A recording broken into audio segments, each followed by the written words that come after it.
कनकपुर नामक राज्य में एक राजा था। वह बुद्धि का बहुत तेज था और उसे अपने बुद्धिमान होने का बहुत घमंड था। उसे विश्वास था कि पूरे राज्य में ऐसा कोई भी व्यक्ति नहीं है जो उसे धोखा दे पाए। एक दिन उसने अपने सभी दरबारियों को बुलाया और उन्हें यह बात बताई। सभी दरबारियों ने राजा की हाँ में हाँ मिलाई, लेकिन राजा का एक मंत्री चुपचाप खड़ा रहा। मंत्री को शांत देखकर राजा को बहुत आश्चर्य हुआ। उसने अपने मंत्री से पूछा कि मंत्री जी, क्या तुम नहीं मानते कि मुझे धोखा देना संभव नहीं है? मंत्री ने कहा, नहीं महाराज, मैं ऐसा नहीं मानता हूं।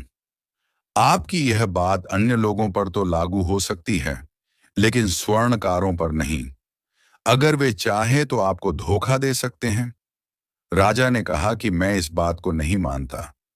मैं सभी स्वर्णकारों को राज दरबार में बुलाऊंगा और उनसे खुद बात करूंगा।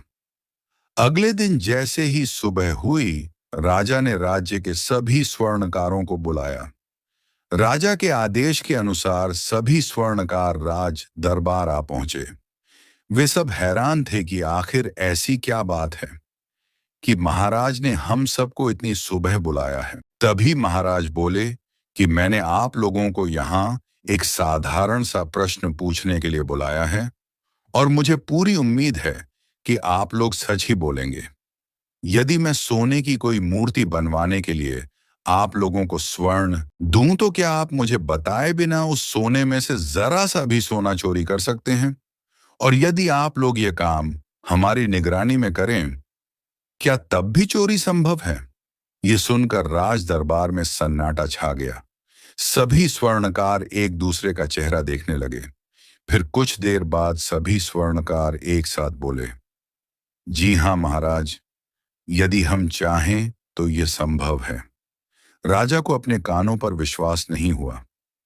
राजा ने आश्चर्यचकित होते हुए कहा कि अच्छा, यह बताइए कि आप लोग कितना सोना चोरी कर सकते हैं? कुछ स्वर्णकार बोले कि हम एक चौथाई हिस्सा तक निकाल सकते हैं। कुछ स्वर्णकार बोले कि हम आधा सोना निकाल सकते हैं। किसी ने कुछ बताया तो किसी ने कुछ। तभी उनमें से एक नवयुवक स्वर्णकार, जिसका नाम सोहन था, वह बोला कि महाराज, अगर मैं चाहूं तो पूरा का पूरा सोना चुरा सकता हूं। राजा ने नजर भर कर उसे ऊपर से नीचे तक देखा और फिर सोहन से कहा कि ठीक है, मैं तुमसे गणेश जी की एक सोने की मूर्ति बनवाऊंगा और वह मूर्ति तुम्हें हमारे राजमहल में ही बनानी पड़ेगी। तुम रोज राजमहल आकर मेरे दिए हुए वस्त्र पहनोगे। मैं तुम्हें सोना दूंगा और मेरे सामने ही तुम गणेश जी की एक मूर्ति बनाओगे। मेरी अनुपस्थिति में मेरे सैनिक तुम पर नजर रखेंगे। जब तुम घर लौटोगे तो सब कुछ यहीं छोड़कर खाली हाथ अपने घर जाओगे। और हाँ, महल के बाहर कदम रखने से पहले तुम्हारी अच्छी तरह से तलाशी ली जाएगी। जब तक तुम गणेश जी की मूर्ति पूरी नहीं बना लेते, तब तक तुम्हारी यही दिनचर्या रहेगी। सोहन खुश होकर बोला, जी महाराज, मुझे आपकी हर शर्त मंजूर है। राजा ने कहा कि सोहन, एक बार फिर से सोच लो, क्या तुम यह सब कर पाओगे? सोहन बोला, जी महाराज, मुझे पूरा विश्वास है कि मैं यह कर लूंगा। राजा बोला कि ठीक है, अगर तुम अपने उद्देश्य में सफल हो गए तो मैं अपनी बेटी का विवाह तुमसे कर दूंगा और अपने राज्य का आधा हिस्सा भी तुम्हें दे दूंगा। पर अगर तुम अपने काम में असफल रहे तो तुम्हें हमेशा के लिए देश निकाला दे दिया जाएगा। सोहन मुस्कुराते हुए बोला कि महाराज, मुझे सब स्वीकार है। दूसरे सुनार सोहन से बोले कि सोहन, क्या तुम पागल हो गए हो? तुम जानते हो कि तुम यह काम नहीं कर सकते। तुम क्या कोई भी ऐसे कड़े पहरे में यह काम नहीं कर सकता? सोहन ने आत्मविश्वास से कहा कि जो काम कोई नहीं कर सकता, वह काम मैं कर सकता हूं। सोहन अगले दिन सुबह होते ही राजमहल पहुंच गया। उसने महाराज द्वारा दिए गए कपड़े पहने, सोना और औजार लेकर अपना काम शुरू कर दिया। राजा के पहरेदार दिन भर उसे घेरे रहते। अधिकतर समय राजा भी वहीं उसके पास ही रहता। सोहन अपना काम जैसे सोना, पिघलाना, तराशना, आकार देना आदि मन लगाकर करने लगा। अपने आसपास बैठी जनता से उसे कोई फर्क नहीं पड़ता था। दिन भर की मेहनत के बाद वह राजा के आदमियों को सभी सामान सौंपता, अपने कपड़े फिर से पहनता और अपनी तलाशी देकर अपने घर की ओर चल देता। लेकिन घर पहुंचने के बाद वह एक अजीबोगरीब काम और करता था, जिसके बारे में किसी को कोई जानकारी नहीं थी।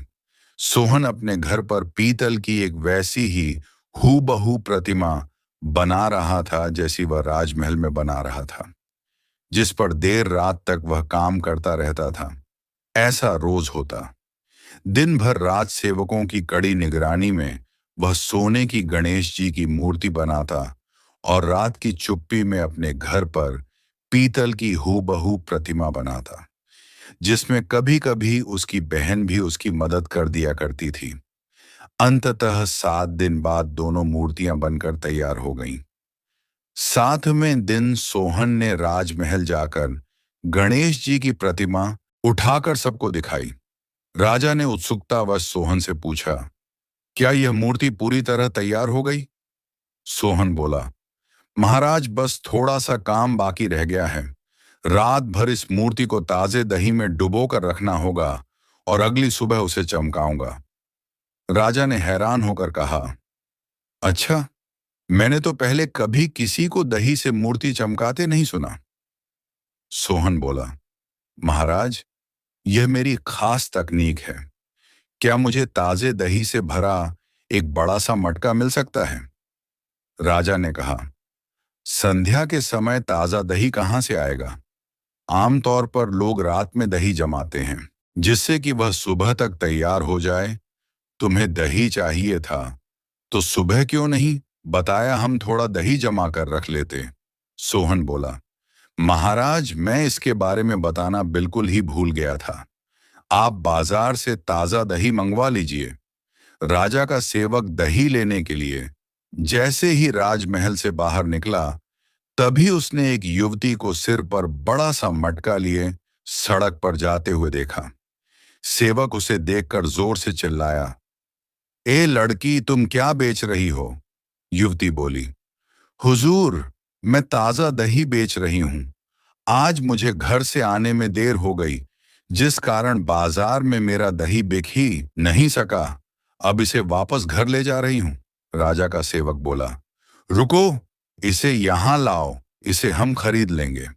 सेवक उस दही वाली लड़की को महाराज के सामने ले आया और दही का मटका सोहन को दे दिया। सोहन बोला कि मैं पहले इस दही की जांच करूंगा, अगर यह ताजा हुआ तभी इसे खरीदूंगा। युवती बोली कि मुझे जब तक मेरे दही की कीमत नहीं मिल जाती, तब तक मैं तुम्हें इस दही को हाथ भी नहीं लगाने दूंगी। तुमने अगर मेरा दही खराब कर दिया तो आधे दाम पर भी नहीं बिकेगा। सोहन बोला, अच्छा अच्छा, ठीक है, तुम्हें तुम्हारे दही की कीमत मिल जाएगी। इतना कहकर उसने गणेश जी की सोने की मूर्ति उस मटके में डाल दी। उधर महाराज ने उस लड़की को उसके दही के मटके के बदले एक स्वर्ण मुद्रा दे दी। अब वह जाने ही वाली थी कि सोहन ने उसे फिर आवाज दी। सोहन बोला कि मुझे यह दही अच्छा नहीं लगा। इसमें पानी ज्यादा है और इससे मूर्ति में वह चमक नहीं आएगी जैसी मुझे चाहिए। मैं कल सुबह ताजा दही लेकर अपना काम करूंगा। युवती गुस्से में बोली, अब मैं इस दही का क्या करूंगी? अब तो इसे कोई खरीदेगा भी नहीं। खाओ या फेंको, जो मन में आए करो। सोहन ने घड़े में से मूर्ति निकालते हुए कहा कि खबरदार, ज्यादा मुंह मत चलाओ। भूल गई क्या महाराज ने तुम्हारे दही की कीमत तुम्हें दे दी है? इसलिए चुपचाप अपना दही का मटका उठाओ और यहां से चलती बनो। युवती ने अपना दही का मटका उठाया और बड़बड़ाती हुई वहां से चली गई। अगले दिन सोहन ने गणेश जी की वह मूर्ति ताजे दही में चमकाई और राजा के हाथ में दे दी। राजा ने अपने स्वर्ण विशेषज्ञ को बुलाया और कहा कि इस मूर्ति को देखकर बताओ कि सुनार ने इसमें से कितना सोना गायब किया है। विशेषज्ञ स्वर्णकार ने उसे जांचना शुरू कर दिया, लेकिन बार बार जांचने परखने के बाद भी उसकी समझ में कुछ नहीं आया। राजा अधीर हो उठा और पूछा कि बताओ भाई, क्या बात है। विशेषज्ञ बोला कि महाराज, इसमें तो रत्ती भर भी सोना नहीं है। राजा हैरान हो गया और कहा कि यह कैसे हो सकता है। सारा सोना स्वयं मैंने इसे दिया और इसने मूर्ति भी मेरे ही सामने बनाई है। इसे कमरे में से एक भी वस्तु बाहर नहीं ले जाने दी। विशेषज्ञ बोला, यह सब तो मैं नहीं जानता, पर इतना जानता हूं कि मूर्ति केवल पीतल की है। सोने का तो इसमें नामो निशान भी नहीं है। राजा ने आश्चर्यचकित होकर कहा कि सोहन, तुमने तो कमाल कर दिया। सोहन मुस्कुराते हुए बोला कि महाराज, मैंने कहा था ना कि मैं पूरा का पूरा सोना चुरा सकता हूं। आखिरकार राजा ने मोहन से पूछा कि आखिर तुमने यह कमाल किया कैसे।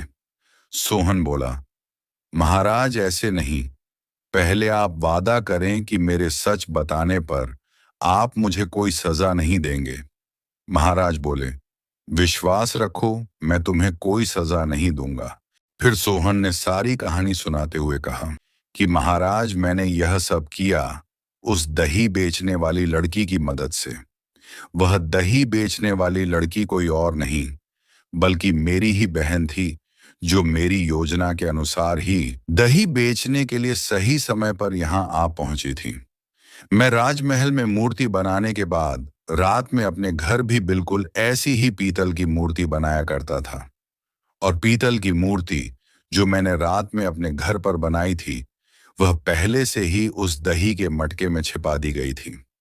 जब वह लड़की महल में आई तो मैंने सोने की मूर्ति दही में डालकर पीतल की मूर्ति निकाल ली और दही में पानी ज्यादा होने की बात कहकर असली मूर्ति सहित दही का मटका अपने घर भिजवा दिया।